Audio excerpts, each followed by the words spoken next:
ഉത്തരാഖണ്ഡിൽ മേഘവിസ്ഫോടനമുണ്ടായ ധരാലിയിൽ രക്ഷാദൌത്യം പുരോഗമിക്കുന്നു. മേഘവിസ്ഫോടനത്തിൽ 60-ലധികം പേർ അവശിഷ്ടങ്ങൾക്കിടയിൽ കുടുങ്ങിക്കിടക്കുന്നതായാണ് നിഗമനം. ഇതുവരെ 190 പേരെ രക്ഷപ്പെടുത്തിയതായി മുഖ്യമന്ത്രി പുഷ്കർ സിംഗ് ധാമി അറിയിച്ചു. ഗിർഗംഗ നദിയിലാണ് മിന്നൽ പ്രളയം സംഭവിച്ചത്. നിരവധി കെട്ടിടങ്ങളും വീടുകളും ഒലിച്ചുപോയി.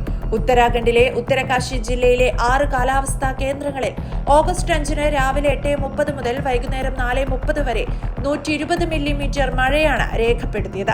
ധരാലി ഗ്രാമത്തിൽ വെള്ളം ഇരച്ചു കയറിയത് വലിയ നാശനഷ്ടങ്ങൾക്ക് കാരണമായി. തെക്കു പടിഞ്ഞാറൻ മൺസൂൺ പൂർണ്ണമായി ശക്തി പ്രാപിച്ചതിനാൽ ഹിമാലയൻ താഴ്വരകളിൽ കനത്ത മഴ തുടരുമെന്ന് കാലാവസ്ഥാ നിരീക്ഷകർ മുന്നറിയിപ്പ് നൽകുന്നു.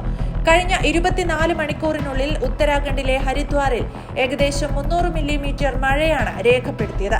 ഈ മഴ തുടരുമെന്നും ഓഗസ്റ്റ് 11 വരെ സംസ്ഥാനത്ത് കനത്ത മഴയ്ക്ക് സാധ്യതയുണ്ടെന്നും IMD മുന്നറിയിപ്പ് നൽകിയിട്ടുണ്ട്. ഗീർഗംഗയിലെ വെള്ളപ്പൊക്കത്തിൽ ഗ്രാമം മുങ്ങാൻ നിമിഷങ്ങൾ മാത്രമേ വേണ്ടി വന്നുള്ളൂ. പുതുതായി നിർമ്മിച്ച വീടുകളാണ് കൂടുതലും തകർന്നത്.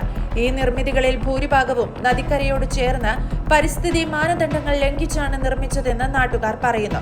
ദുരന്തത്തിന്റെ വ്യാപ്തി വർദ്ധിപ്പിച്ച മറ്റൊരു പ്രധാന കാരണം സമയബന്ധിതമായ മുന്നറിയിപ്പ് സംവിധാനത്തിന്റെ അഭാവമാണെന്നും ആരോപണമുണ്ട്.